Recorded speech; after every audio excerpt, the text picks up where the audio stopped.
ผู้สมัครหับเลือกตั้งเป็นสมาชิกสภาประชาชนแขวงสุทธิหาลงเคลื่อนไหวเสนอตัวและโฆษณาหาเสียงอยู่บ้านโน่นแดงไต่และบ้านโน่นเอือง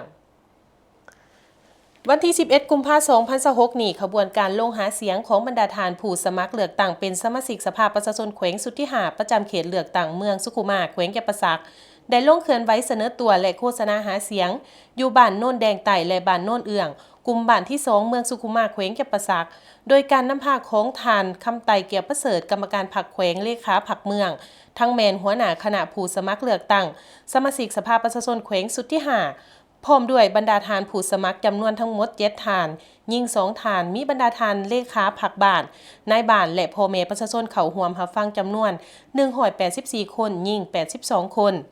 การลงเคลื่อนไหวเสนอตัวและโฆษณาหาเสียงผู้รับสมัครเป็นสมาชิกสภาประชาชนครั้งนี้แม่นเพื่อเป็นการสืบต่อปฏิบัติภาระบทบาทสิทธิและหน้าที่ของสภาแห่งชาติให้มีลักษณะต่อเนื่องเพื่อประกอบส่วนเขาในภารกิจเปลี่ยนแปลงใหม่ของพรรคอยู่ในระยะการปกปักรักษาและสร้างสรรค์พัฒนาประเทศชาติให้เจริญเข้มแข็งขึ้นเรื่อยๆการลงมาโฆษณาหาเสียงของผู้แทนผู้รับสมัครเลือกตั้งเป็นสมาชิกสภาประชาชนครั้งนี้แม้นเป็นเหตุการณ์การเมืองเหตุการณ์ประวัติศาสตร์ที่สำคัญที่สุดของระบอบประชาธิปไตยเพื่อให้ประชาชนได้มีโอกาสใช้สิทธิ์เลือกเอาผู้แทนของตนไปดำรงตำแหน่งอยู่ในสภาเป็นองค์การตัวแทนแห่งสิทธิและผลประโยชน์อันชอบธรรมของประชาชนลาวบรรดาเผ่าเลือกเอาผู้ที่มีความรู้ความสามารถมีมาตรฐานเงื่อนไขครบถ้วนอย่างแท้จริงจากนั้นบรรดาทานผู้สมัครสมาชิกสภาประชาชนแขวงจำนวน7ทานนับตั้งแต่นัมเบอร์1จนถึงนัมเบอร์7ก็ได้เสนอประวัติโดยย่อเกี่ยวกับการเคลื่อนไหวและหน้าที่ความรับผิดชอบในแต่ละระยะและความมุ่งหวัง